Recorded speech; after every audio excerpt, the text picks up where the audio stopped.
Hey there, Bulldogs! Miss Nikoloff here, bringing you another installment of If You Like, You Should Try, your library's weekly webcast offering book suggestions to all of the vigorous readers of Arvada Middle School. Today's topic is, if you like Twilight, you should try these books. If you're a reader like me, you immediately got hooked on Stephenie Meyer's vampire saga. From Bella's first day in Forks to the final showdown with the Volturi, I could not put down these addicting novels. Once I read the last few pages of Breaking Dawn, I found myself asking, what's next? If you ask that same question, let me give you some great book suggestions. Most of these books involve vampires, forbidden romance, and living on the fringes of society. If you're not into romance, don't worry. There are some great vampire books in here that steer clear of all that mushy stuff. We have something for everyone at the Arvada Middle School Library. The first book I would like to tell you about today is called Vampire Kisses by Ellen Schreiber. Ever felt a little different, like you didn't quite fit in?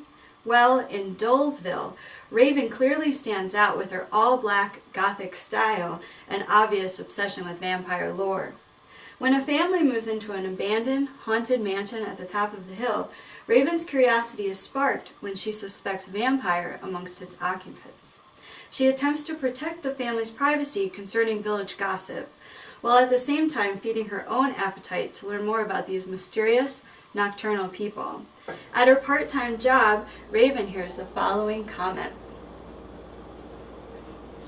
It's still a mystery what the husband does, referring to the mansion family, but he's obviously wealthy. The butler does the grocery shopping at Wexley's on Saturday at exactly 8 p.m.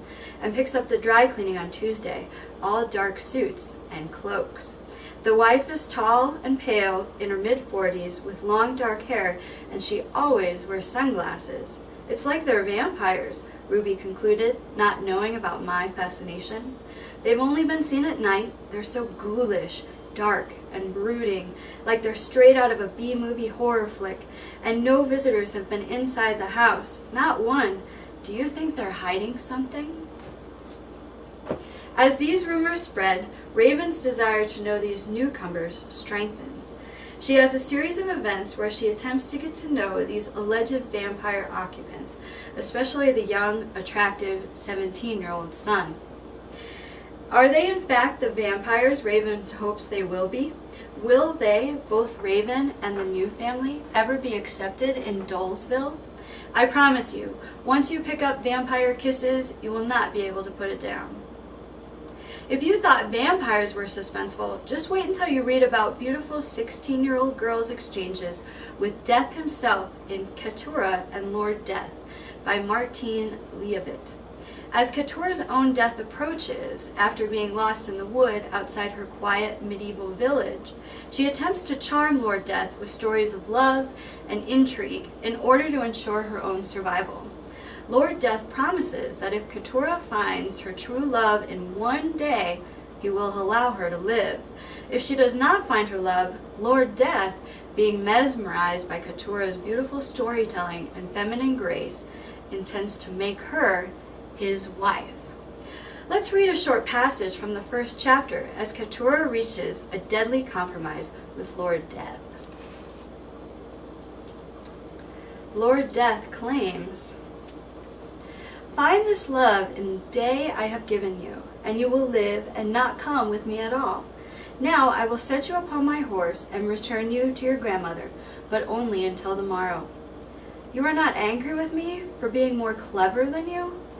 In fact, he stepped toward me, knelt again on one knee, and reached his ungloved hand as if to put his hand under my chin. I raised it away from his touch.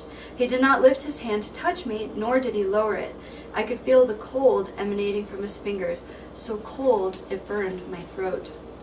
"I have decided that when I take you tomorrow, I will intend to make you my bride.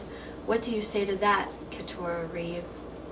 What would it be like to be Lord Death's consort, not to rest in the world where the dead are, now and always without fear, but to ever cross from one world to another, always able to see the life that was left behind? Worse, to serve at his side, in his office as the bearer of pain and tears and heartache, to see every day a man weep like a baby himself over a lost little one, to see a new widow stare at her living children with hollow eyes, her heart torn out of her, to stand at the bedside, invisible in the shadows, while great men rocked in their beds with pain, to be the bringer of plague. Ah, 'twas one thing to die, another to be good wife, death. This story follows Keturah's journey as she attempts to find true love, save her village from the deadly plague, and deny Lord Death's marriage advances. Will she find her true love and avoid Lord Death's wishes?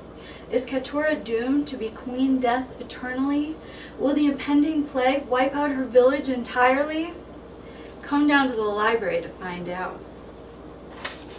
My final book suggestion this week is for those readers out there that love vampires but could do with all the romance and relationships.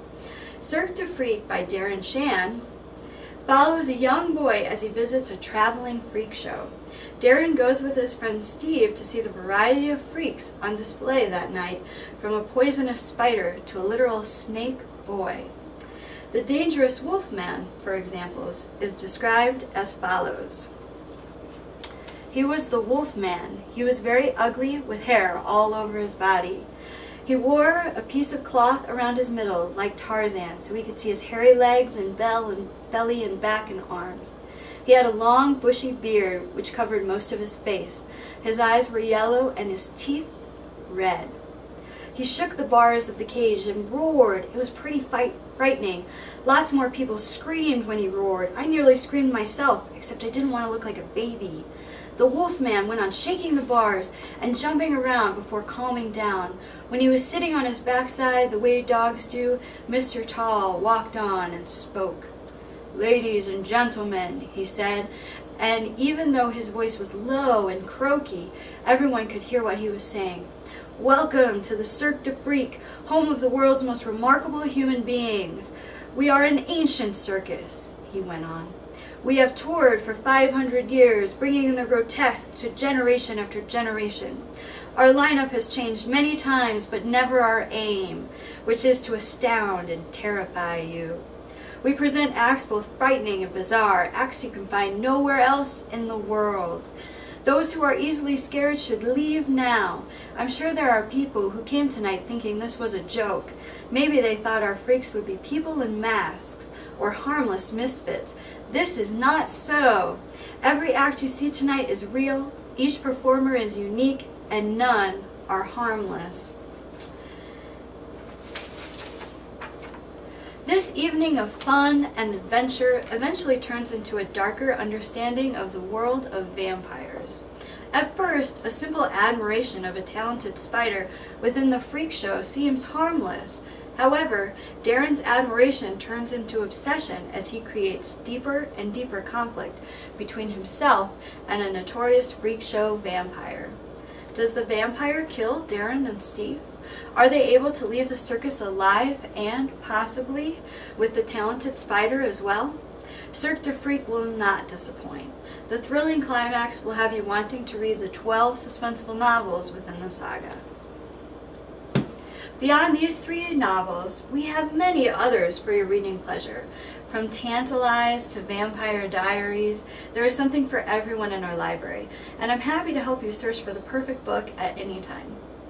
Well, that'll do it for today's installment of If You Liked, You Should Try. Come on down to the library to check out one of these dark, haunting tales. Next week, suggestions will be inspired by Jeff Smith's award-winning graphic novel Bone, where I will discuss other graphic novel masterpieces full of adventure and suspense.